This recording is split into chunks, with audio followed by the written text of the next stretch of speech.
Est-ce que tu arrives à mettre en place une vraie stratégie pour ta communication ou tu fais plutôt au feeling? Peut-être que tu as passé des heures à réfléchir à une stratégie et puis finalement dans la pratique, tu as tenu que 2 mois. Je te rassure, on est tous pareils. On tâtonne toujours un petit peu pour la stratégie de communication. Et c'est vrai qu'on se fait souvent une montagne de ce sujet, alors que tu verras que ça peut être très très simple. Dans cette vidéo, je vais te montrer comment mettre en place une stratégie de communication simple et surtout sans prise de tête. C'est parti!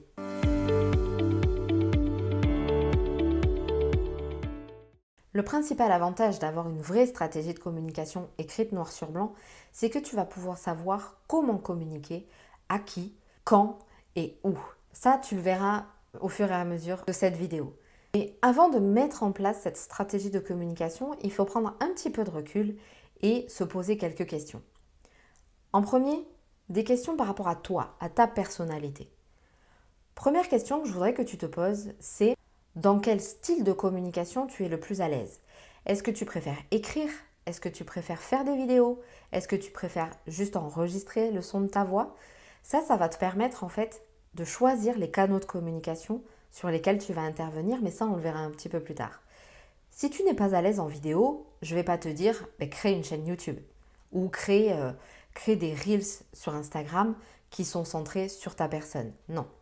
Si tu es plus à l'aise à l'écrit, ben là, tu vas peut-être privilégier la newsletter, les posts Instagram, les carousels, etc. Ou même les articles de blog.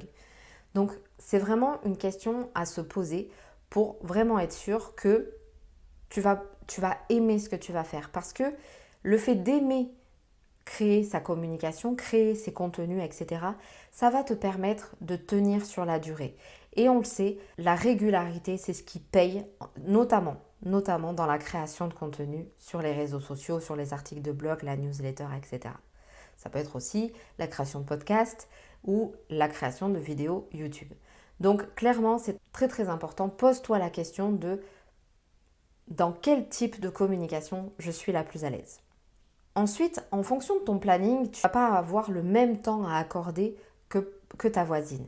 Il faut vraiment là aussi prendre un peu de recul et se dire, bon ok, j'ai une demi-journée pour ma création de contenu chaque semaine. Je peux accorder une journée entière à de la création de contenu, à ma communication.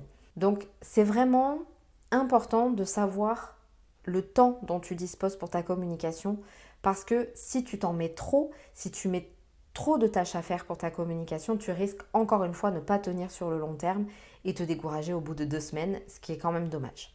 Donc, regarde un petit peu ton planning entre tes projets clients, les formations que tu veux peut-être sortir, tes idées de produits digitaux, les interventions que tu peux faire pour des partenariats, les temps qui sont pour ton entreprise et ta casquette de chef d'entreprise et regarde un petit peu le temps que tu pourrais consacrer à ta création de contenu.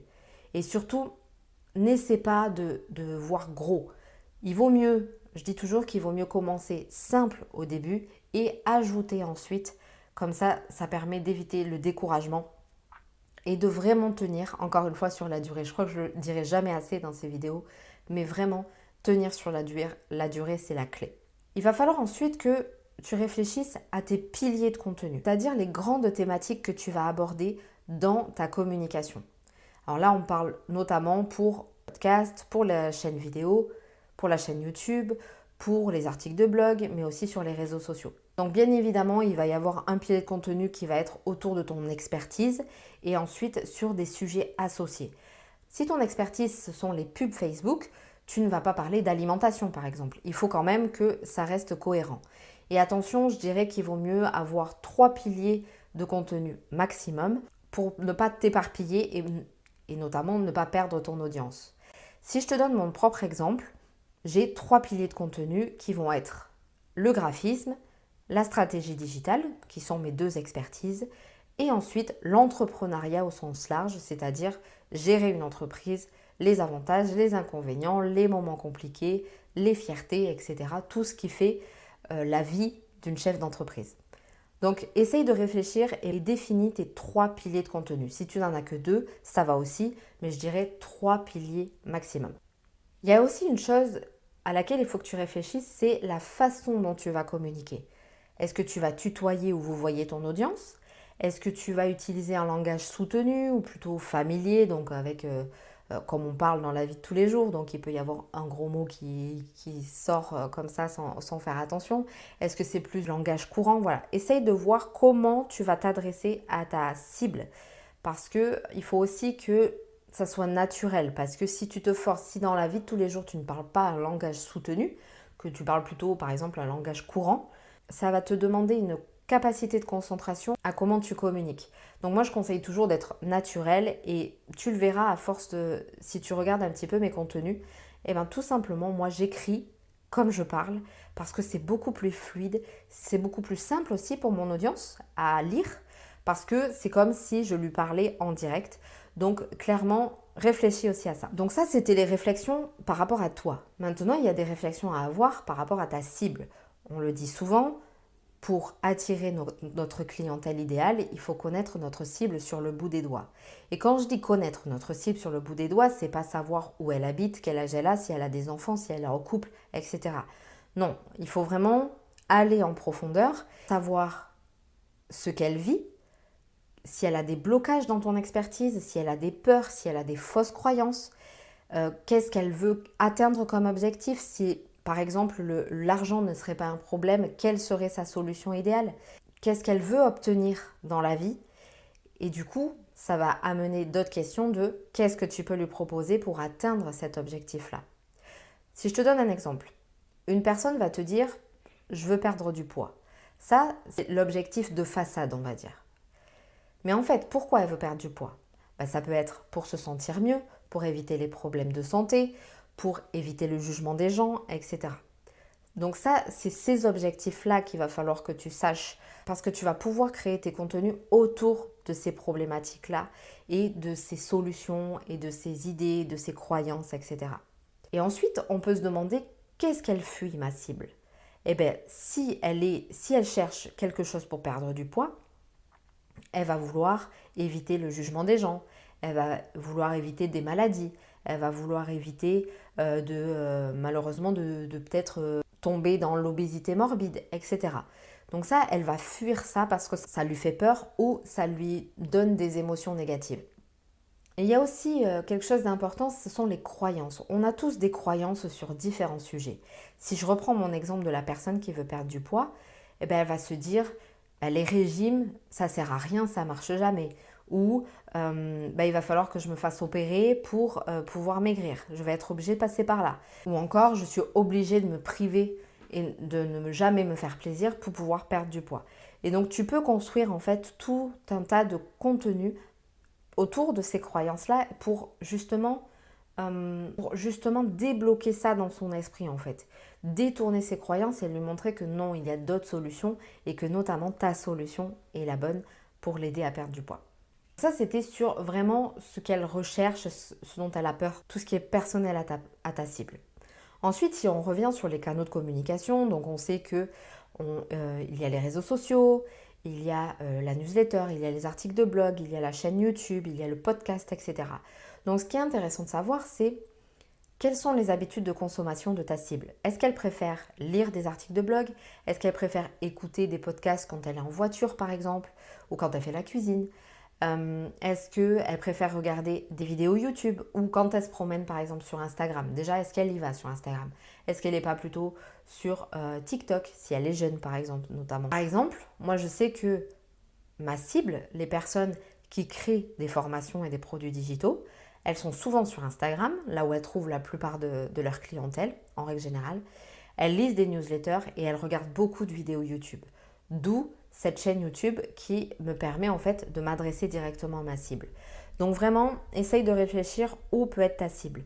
Et le mieux pour le savoir, c'est tout simplement de demander. Tu peux très bien faire un petit questionnaire pour connaître les habitudes de consommation de ta cible. Et ça te permettra ensuite d'orienter tes choix en termes de communication. Bon, maintenant qu'on a vu les petites questions à se poser, je t'embête pas plus avec ça. On va parler de ta stratégie de communication. Il va falloir procéder par étapes. Déjà, en fonction de toutes les réponses que tu as récoltées, il va falloir choisir sur quel canal de communication tu vas intervenir. Alors, n'oublie pas, c'est en fonction de où ta cible est présente et aussi en fonction de ce que tu préfères toi. Admettons ta cible est sur Instagram, mais tu n'aimes pas la vidéo. Dans ces cas-là, tu vas privilégier les posts avec de belles images, des carousels, des stories travaillées, etc. Tu n'es pas obligé de te montrer, même si aujourd'hui on est en 2025 et c'est vrai que de plus en plus les personnes ont besoin d'humains et de mettre un nom sur un visage. Donc je ne peux que te conseiller de te montrer, même si parfois c'est compliqué et qu'il y a un step à passer, mais tu pourras davantage entrer dans la connexion avec ta cible. Mais je ne t'oblige à rien, il y a des personnes qui ont très très bien réussi sans se montrer, donc voilà, c'est comme tu le sens. Et comme je le disais, si tu n'es pas à l'aise avec la vidéo, tu vas te tourner vers autre chose. Tu peux faire des vidéos, mais sans te montrer avec des jolies images, avec des jolies vidéos libres de droit. Voilà, c'est vraiment... Aujourd'hui, on a tout un tas d'outils qui nous permettent de passer ça et d'adapter notre communication à notre personnalité. Si tu adores écrire, créer des contenus longs, etc., tu peux te tourner vers les articles de blog, par exemple. Et tu peux mettre en place une newsletter, mais ça, j'y reviendrai juste après sur la newsletter. Donc voilà, essaye de définir un ou plusieurs canaux de communication sur lesquels tu vas intervenir. Attention quand même, n'essaie pas d'être partout, surtout si tu débutes. Il vaut mieux être présent sur le canal principal sur lequel est ta cible et bien apprendre à s'en servir, bien communiquer dessus. Et une fois que tu es à l'aise là-dessus, tu peux ensuite dériver sur d'autres canaux. Il va ensuite falloir que tu définisses ton rythme de publication. Je te le disais dans les questions à te poser, c'est le temps dont tu disposes pour créer ton contenu et travailler sur ta communication. Donc moi je te conseille, si tu n'as pas énormément de temps, de partir sur 2 à 3 publications par semaine. Il y en a même qui commencent avec une publication par semaine et qui arrivent à se démarquer. Donc fais en fonction de toi et évite de regarder ce que font les autres. Il y a des personnes qui vont publier tous les jours. Il y a des personnes qui vont publier du lundi au vendredi. Il y a des personnes qui vont publier une fois par semaine, d'autres 3 par semaine. Bref, c'est vraiment à toi de définir ton rythme de publication en fonction de tes possibilités. Parce que si tu as des enfants, si tu as un emploi salarié à côté, si tu as des contraintes médicales, etc., forcément que tu n'auras pas le même temps disponible qu'une personne qui est célibataire, sans enfant, qui vit toute seule et qui peut travailler sur son business H24 si elle le souhaite. Donc vraiment, ne pas culpabiliser de se dire les autres publient plus que moi. On arrête de se comparer et on voit en fonction de notre situation à nous. C'est ultra important. Pour t'aider à structurer ta stratégie de communication et à ne pas être perdu et ne pas faire au feeling, je te conseille vivement de créer un calendrier éditorial. C'est tout simplement un calendrier dans lequel tu vas dire quand est-ce que tu publies, qu'est-ce que tu publies et sur quel canal. Et du coup, ça te permet vraiment d'être structuré, de peut-être prendre de l'avance aussi sur ta création de contenu notamment. Et du coup, d'avoir ce cadre-là qui te permet de tenir sur la durée. Donc vraiment, il existe plein d'outils. Tu peux faire ça sur Trello, tu peux faire ça sur Notion, tu peux faire ça sur Excel tout simplement. Bref, c'est en fonction de tes possibilités et de ce que tu aimes faire.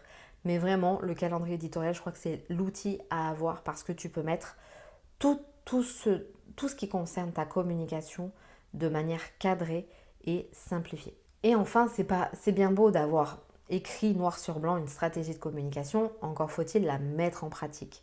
Et pour ça, rien de tel de bloquer le créneau dans son planning. Si tu suis un petit peu certains entrepreneurs, il y en a qui disent tout ce qui n'est pas planifié n'existe pas. Et j'ai pu le vérifier à plusieurs reprises dans ma propre entreprise.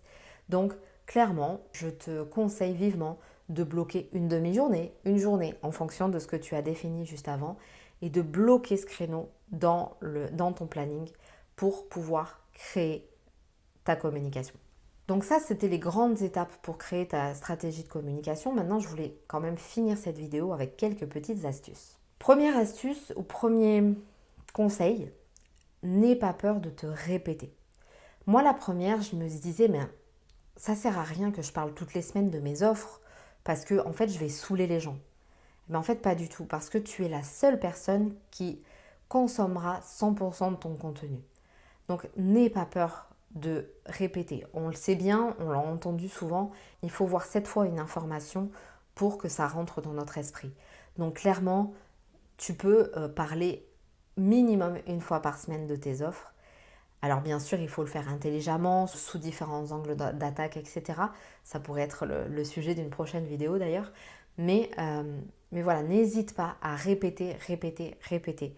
Pour que le jour où une personne a besoin d'une solution, la solution que tu apportes, mais que ça soit ton nom qui vienne en premier dans sa tête. Voilà, c'est le but vraiment en communication, c'est d'être facilement identifiable et que les gens pensent à nous.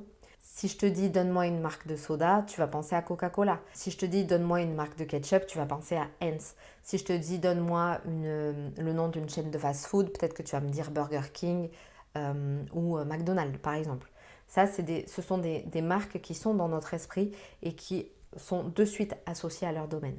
Donc le but, c'est que toi aussi, tu sois associé directement à ton domaine. Donc, conseil, répète, répète, répète et parle régulièrement de tes offres. Je l'ai dit un petit peu rapidement dans la vidéo, commence par 1 à 2 publications par semaine si tu débutes et ou que tu n'as pas trop de temps à consacrer sur ta création de contenu et ta communication en général. Et ensuite, tu pourras, si tu délègues certaines tâches, etc., tu pourras augmenter la fréquence. Mais pas de panique, ce n'est pas parce que tu ne publies pas tous les jours, par exemple, sur les réseaux sociaux, que tu ne peux pas te démarquer. Et je l'ai dit également, n'essaie pas d'être partout au début, essaye une stratégie, essaye un canal de communication, bien évidemment le canal principal sur lequel se trouve ta cible, et ensuite tu ajustes. La communication et la stratégie, c'est vraiment ça.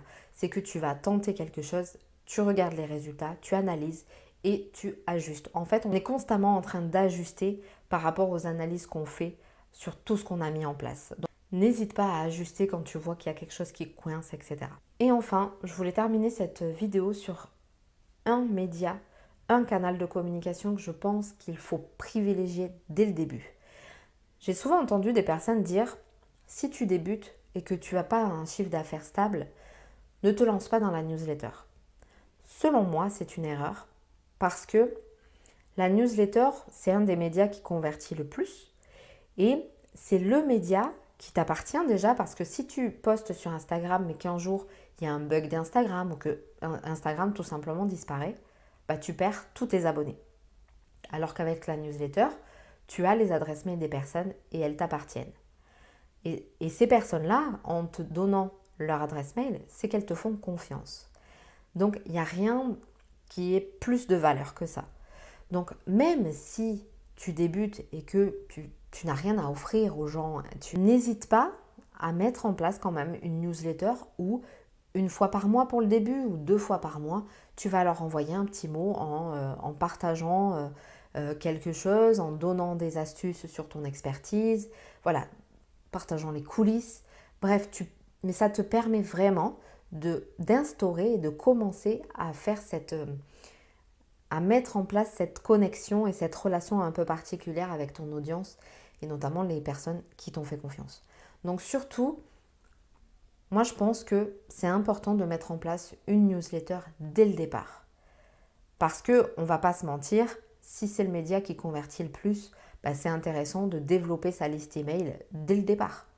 Alors, évidemment, ça aussi, ça peut faire l'objet d'une autre vidéo, mais pour développer sa liste email, l'idéal, c'est de créer une petite ressource gratuite que tu vas mettre à disposition des personnes en échange de leur adresse mail. C'est la façon la plus commune de développer sa liste email. Mais ça, on pourra en reparler. Donc, n'hésite pas à réfléchir un petit peu sur la newsletter.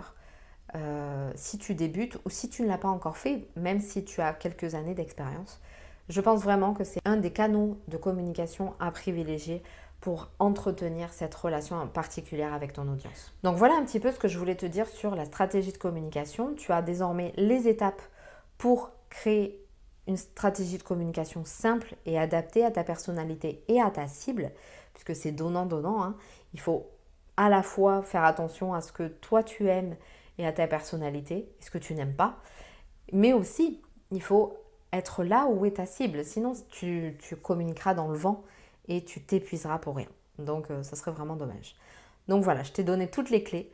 N'hésite pas à me dire en commentaire si tu avais déjà tenté de créer une stratégie de communication, si tu avais réussi, si tu avais échoué, abandonné. Il n'y a aucune honte, on est tous passés par là. Et encore, il y a encore des moments avec des imprévus où peut-être que tu vas passer à côté de ta stratégie et que tu vas louper certains contenus parce que tu n'as pas eu le temps, etc. On reste des êtres humains, donc il ne faut pas culpabiliser pour ça. On est tous pareils. Donc voilà, n'hésite pas à me dire en commentaire, me faire un petit retour sur la place de la stratégie de communication dans ton business. Si c'est quelque chose de, voilà, de logique et de simple pour toi ou si c'est un peu plus compliqué. Voilà, n'hésite pas, j'attends tes retours avec impatience et je te dis à très vite.